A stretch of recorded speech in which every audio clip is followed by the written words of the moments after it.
Hii ni Maisha Kamili, tutakufungulia Biblia uyaone maisha. Amina. Tuko somo la pili. Wiki hii tutaangalia neno la msalaba, tujifunze mambo mengi.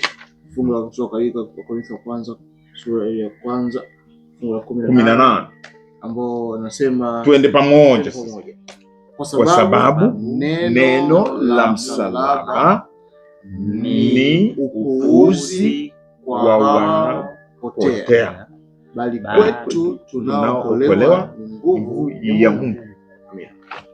Amina. Basi kabla ya kuanza siku ya Ijumaa tuweze kupata. Amen. Tuombe. Mungu wetu na Baba yetu mtakatifu, tunalitukuza jina lako masaa haya, kwa maana umetuleta tena tujifunze. Tunakuomba uanze nasi na umalize nasi katika jina la Yesu Kristo. Amen. Amina. Twende msalabani katika maswali ambayo yataamsha fikra na upeo zaidi, panua upeo zaidi. Swala la kwanza katika bustani ya Gethsemane. Nakumbuka Yesu akisema, Baba yangu, ikiwezekana kikombe hiki kiniepuke, na analia damu mpaka machozi ya damu yanatiririka. Sasa ombi hili linasema nini kuhusu bei kubwa ambayo Yesu alilipa pale msalabani kwa ajili ya dhambi zetu? Wakati mwanzo tulivyoanza, kuna narration fulani ulitoa hapa kwamba Warumi wanavyokuwa hawakuui hapo, ila wanataka kifo chako kiwe cha polepole lakini cha maumivu makali. Na unavyozidi kuvuta hewa ndivyo unavyozidi kumaliza oxygen ya kuweza kusaidia kukaa pale na maumivu unayopata. Sasa naangalia gharama, lakini wakati unaongea nikasema, hii Kristo hakustahili hichi kifo. Kwa lugha nyingine, yani hichi kifo kilikuwa ni cha kwangu mimi. Lakini kwa namna ambavyo ametupenda, anatupenda, ikabidi aende pale msalabani kutudhihirisha. Ni kwa lugha nyingine, akaenda mpaka nukta ya mwisho ya uwezo. Kwa lugha kaenda mpaka uwezo wa mwisho kabisa ambao mwanadamu hawezi kufika, kwa kutuonyesha upendo wake kwamba kwa gharama yoyote niko tayari mimi kuwanunua nyinyi, kuwaleta mwe kwangu. Sasa naona ile ni nguvu ambayo mimi kila nikaa nisema nifikirie akilini wangu, inazidi kunileta kumpenda, kwa sababu kwa gharama, ukiletewa kitu chako labda mzazi au hata mpenzi wako, utake kitu ambacho kinathamani, utakithamini kwa sababu unajua ni moyo ulioweka pale, hata na hela pia ulioweka pale kukupatia hicho kitu, utakitunza, utakithamini. Kwa hiyo ile gharama aliyotumia pale msalabani ya kutoa uhai wake bila sababu yoyote, sio kama alikuwa ni lazima, lakini kwa sababu ananipenda mimi, inanipatia moyo wa kupenda zaidi na zaidi mimi appreciate kile kitendo cha pale msalabani. Haleluya. Kombe cha hasira.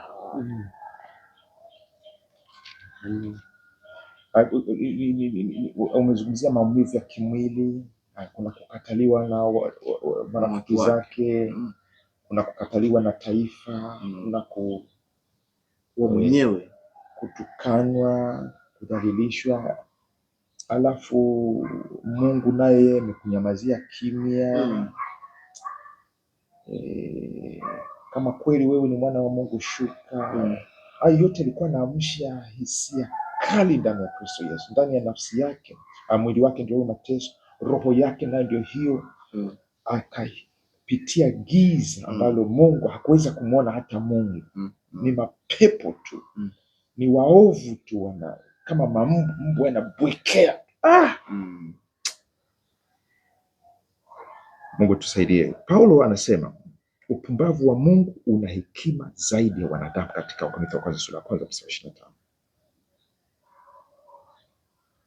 Hebu leo unaweza kutoa mifano yoyote ya namna ambavyo zaidi ya pale msalabani, ambapo unaona hekima ya Mungu ni tofauti sana na hekima ya binadamu, ambayo matokeo yake yanaleta amani, badala ya vugu. Unasema tumie inaleta uzima badala ya mauti. Wapi ambapo unaona kama Mungu kama hapa anakosea, au hii hekima Mungu kama hapa ni upuuzi? Lakini unakuta ndio yenyewe. Unaweza kutoa mfano? Mfano naoweza kutoa ni pale ambapo kwa sasa hivi unakuta mtu wa Mungu anafika sehemu anaanza kuhubiri neno la Mungu, kuwatangazia habari njema ya wokovu wao, lakini watu wanapita, wanamwona kama anapoteza muda. Angeenda hata angelima mchicha sehemu, wanaona kama huyu amekosa cha kufanya, wanakuwa kama Wayunani. Yaani, lakini mtu wa Mungu ameleta habari njema ambayo watu wangepokea, wangekuwa na amani. Tungeondoa chuki dhidi zetu, tungesikiliza ule ujumbe, tungesikiliza ujumbe wa watumishi, tungepokea, tusingekuwa na migogoro mingi, uadui ambao umejaa ungeisha. Amen. Nafuu wale ambao wanapita tu hapo stendi barabarani, wanamuona na ubiri, hawana ni kama Wayunani. Vipi na pale kuna mfano gani kwa Wayahudi ambao yeye hakupotezei? Sasa unaongea upuuzi, unaleta kero, yaani unaleta kero, lazima nikuondoe tu. Kama ni jiwe anashika, kama ni kukupeleka mahakamani kwa Warumi anakupeleka. Kuna mfano gani ya aina hiyo unaposimama kwenye hekima ya Mungu? Unaposimama kwenye hekima ya Mungu au nguvu za Mungu, kwenye mifano gani? Kwenye mifano unakuta kwa viongozi wa kanisa, unaweza ukashauri kitu kulingana na hekima ya Mungu, lakini kama mtu hajaona, anaona kama ni upuzi. Unaifikia hatua mtu unaambiwa kwamba kama Wasabato unatengwa, unapigwa karipio, unawekwa pembeni, lakini umejaribu kushauri kuendana na hekima ya Mungu. Nakumbuka kuna kisa fulani nilikuwa ninaongea maneno ambayo hao nilikuwa nawaambia walikuwa hapendi kusikia. Niwaweke kwenye mabaya. Sasa mmoja wao ambaye alionekana kama sio alitumwa nao au hakutumwa, akasema, "Pastor, kwani usinyamaze? Kama kusikiliza, si umeshasema tumekusikia. Haya, nyamaza." Nikaangalia kwenye sauti yake na sura yake, nikasema huyu amekereka, nimemkwaza. Huu ni mfano mmoja wapo. Kuna mada zingine katika familia hatuzigusi. Unaogopa kupoteza amani. Sasa nafuu kama ni issue zingine, inapokuja kwenye swala la msalaba, ukaonelea ukatafuta amani nje ya msalaba, kwenye mapatano atakuwepo pale.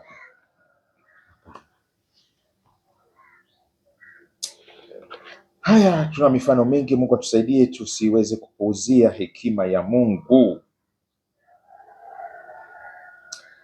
Swali la mwisho, Paulo anasema kwamba mwanadamu wa tabia ya asili hapokei mambo ya Roho wa Mungu katika Wakorintho wa kwanza 2:14. Sasa tunawezaje kuzungumzia habari za Yesu kwa watu hawa ambao wanaona ni upuuzi, tukazungumza namna ambayo itagusa mioyo yao? Au labda matendo yetu pekee ndio atakaowafikia? Ninyi mnaonaje? Sasa ni wanaona upuuzi, wanaona kero, unafikiaje sasa? Nyamaza. Hawa watu tunawafikia kwa matendo na maneno, sababu matendo tu hayatawafikia, lakini ukienda na matendo na maneno na matendo, yaani unachokiamini matendo yako yathibitishe, afa anaweza kaunganisha. Nakushukuru na nakuheshimu tu ndugu yangu. Sasa kama haielewi hiyo lugha ya matendo yako, haielewi, unamchezea filimbi ya maombolezo, haombolezi. Unabadilisha ya harusi ya kushangilia, hachezi. Emeka,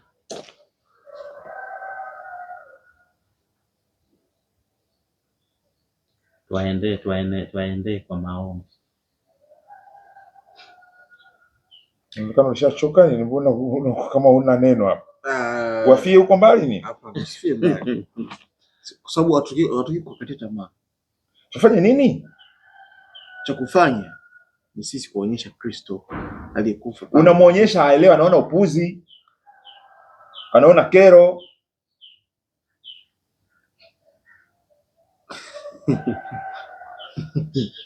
Yaani lugha nyingine ni kumwomba Roho wake tupatie namna. Mimi nasema tunaweza kujikuta tunabeba mizigo ambayo Kristo kutubebesha. Kama Kristo mwenyewe alikuja kwa walio wakamkataa, ila waliompokea aliwapa uwezo wa kufanya kazi. Paulo anasema wale waliokusudiwa kuokolewa wakaokolewa. Sisi tuliokusudiwa kuokolewa ni uweza wa Mungu, au sisi tunaokolewa. Sasa mimi ninachokiona, tumwombe tu Bwana wa mavuno, amina, avune wanaokolewa, maana walisha